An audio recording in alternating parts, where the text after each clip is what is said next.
ಓಂ ಭೇದ ವ್ಯಪದೇಶಾಚಾನ್ಯ ಓಂ.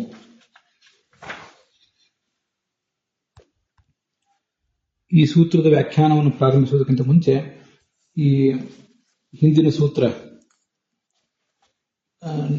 ನೇತೃಪತ್ತೇ ಅಂತ ಏನು ಸೂತ್ರ ಇದೆ, ಆ ಸೂತ್ರಕ್ಕೆ ಸಂಬಂಧಪಟ್ಟಂತೆ ಭಾಷ್ಯ ದೀಪಿಕಾದಲ್ಲಿ ನೋಡ್ತಕ್ಕಂಥ ವಿಶೇಷ ಸಂಗತಿ ಏನೂ ಇಲ್ಲ. ಅದನ್ನು ಪ್ರತ್ಯೇಕವಾಗಿ ಹೇಳಲಿಲ್ಲ. ಆ ಶಬ್ದಗಳನ್ನು ಹೇಗೆ ಅರ್ಥ ಮಾಡ್ಕೊಳ್ಬೇಕು ಅನ್ನೋ ದೃಷ್ಟಿಯಿಂದ ಒಂದು ಕಡೆ ಅವರು ತೋರಿಸಿರುವ ಶಬ್ದ ಜೋಡಣೆ ಹೀಗಿದೆ.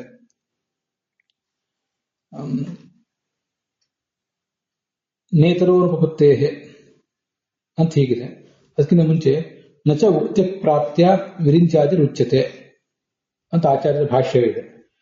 ಚ ಅಂದ್ರೆ ನಾವು ಸಾಮಾನ್ಯವಾಗಿ ಅರ್ಥ ಮಾಡ್ಕೊಳ್ಳುವಂತೆ ಸಮುಚ್ಚಯ, ಇನ್ನೂ ಒಂದು ಕಾರಣ ಇದೆ ಅಂತ ಹೀಗೆಲ್ಲ ಅರ್ಥ ನಾವು ಮಾಡ್ಕೋತೀವಿ. ಅದಕ್ಕೆ ಭಾಷ್ಯ ದೀಪಿಕಾಚಾರ್ಯರು ಚ ಶಬ್ದ ಅವಧಾರಣೆ, ಚ ಅಂದ್ರೆ ಅವಧಾರಣೆ, ಏವ ಅಂತ ಅರ್ಥ ಹೇಳ್ತಾರೆ. ಹಾಗಾದ್ರೆ ನಚ ಉಕ್ತ ಪ್ರಾಪ್ತ್ಯ ವಿರಿಂಚಾದಿ ಉಚ್ಯತೆ ಅಂತಂದ್ರೆ ನೈವ ಉಕ್ತ ಪ್ರಾಪ್ತ್ಯ ವಿರಿಂಚಾದಿ ಉಚ್ಯತೆ ಅಂತ ಅರ್ಥ ಆಗ್ತದೆ. ಹಾಗಾದ್ರೆ ಏವ ಅಂತ ಅನ್ನೋದಕ್ಕೆ ವಿರಿಂಚಾದಿಗಳ ಜೊತೆಗೆ ಅನ್ವಯ ಮಾಡ್ಕೊಳ್ಬೇಕು ಅಂತ ಅವ್ರ ತಾತ್ಪರ್ಯ.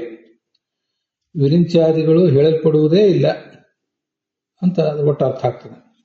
ಹಾಗಾದ್ರೆ ತಥಾಚ ಏನ್ ತಾತ್ಪರ್ಯ ಆಯಿತು? ಉಕ್ತ ಪ್ರಾಪ್ತ್ಯ ಅಂದ್ರೆ ಬ್ರಹ್ಮ ಎಂಬ ಶಬ್ದ, ಶತಾನಂದ ಎಂಬ ಶಬ್ದ, ಅಷ್ಟಮೂರ್ತಿತ್ವ, ಇವೆರಡು ಬ್ರಹ್ಮ ಎಂಬ ಶಬ್ದ ಮತ್ತು ಶತಾನಂದತ್ವ ಚತುರ್ಮುಖ ಬ್ರಹ್ಮನಲ್ಲಿ, ಅಷ್ಟಮೂರ್ತಿತ್ವ ರುದ್ರನಲ್ಲಿ, ಬಹುಭಾವ ಅನ್ನೋದು ಪ್ರಕೃತಿಯಲ್ಲಿ ಇತ್ಯಾದಿ ಉಕ್ತ ಪ್ರಾಪಕೇನ ಹಿಂದೆ ಹೇಳಲ್ಪಟ್ಟಂತಹ ಪ್ರಾಪಕಗಳು ಅಂದ್ರೆ ಚತುರ್ಮುಖ ಬ್ರಹ್ಮಾದಿಗಳನ್ನ ಹೇಳಬಹುದಾದಂತಹ ಶಬ್ದಗಳು. ಪ್ರಾಪಕೇನ ಅನ್ನಮಯಾದಿ ಶಬ್ದಗಳಿಂದ ವಿರಿಂಚಾದಿ ನೈವ ಉಚ್ಯತೆ, ವಿರಿಂಚಾದಿಗಳೇ ಹೇಳಲ್ಪಡ್ತಾರೆ. ನ ವಿಷ್ಣು, ಆ ವಿಷ್ಣು ಹೇಳಲ್ಪಡುವುದಿಲ್ಲ. ಇತಿ ನಾನು ಆಮೇಲಿಸಿಕೊಂಡಿದ್ದೆ, ಅದನ್ನು ಗಮನಿಸಬೇಕು. ಚ ಅನ್ನೋದಕ್ಕೆ ಹೀಗೆ ಏವ ಅಂತ ಅರ್ಥ ಮಾಡಿದ್ರಿಂದ ವಿರಿಂಚಾದಿರೇವ ಉಚ್ಯತೆ, ವಿರಿಂಚಾದಿಗಳೇ ಹೇಳಲ್ಪಡ್ತಾರೆ, ವಿಷ್ಣು ಹೇಳಲ್ಪಡುವುದಿಲ್ಲ ಅಂತ ಪೂರ್ವಪಕ್ಷ ಮಾಡಬೇಡಿ. ಕಿಂತು ವಿಷ್ಣುರೇವ ತೈಹಿ ಉಚ್ಯತೆ ನ ವಿರಿಂಚಾದಿ ಉಚ್ಯತೆ ಅಂತ ಶಬ್ದ ಪ್ರಯೋಗದ ಚ ಅನ್ನೋದಕ್ಕೆ ಅವಧಾರಣ ಅಂತ ಅವರು ಇಟ್ಕೊಂಡು ಮಾಡಿರುವ ಅರ್ಥ ಮಾತ್ರ ನಾವಲ್ಲಿ ನೋಡ್ಬೇಕಾಗುತ್ತೆ. ಆದ್ದರಿಂದ ಈಗ ಭೇದ ವ್ಯಪದೇಶಾಚಾನ್ಯ ಅಂತೇನು ಸೂತ್ರ ಇದೆ, ಆ ಭೇದ ವ್ಯಪದೇಶಾಚ ಅನ್ನೋ ಸೂತ್ರ ಇದೆ, ಅದನ್ನೇ ಈಗ ನೋಡೋಣ. ಅದಕ್ಕೆ ಸಂಬಂಧಪಟ್ಟಂತೆ ಮೊದಲು ತತ್ವ ಪ್ರಕಾಶಕ ನೋಡೋಣ. ಹೇತ್ವಂತರೇಣ ಬ್ರಹ್ಮಾದೀನಾಂ ಆನಂದಮಯತ್ವಂ ನಿರಾಕುರ್ವತ್ ಸೂತ್ರಂ ಪಠಿತ್ವ ವ್ಯಾಚಷ್ಟೆ. ಈ ಭೇದ ವ್ಯಪದೇಶಾಚ ಅಂತ ಸೂತ್ರದಲ್ಲಿ ಚಕಾರ ಇರುವುದು ನಮ್ಗೆ ಗೊತ್ತಿದ್ದೇ ಇದೆ.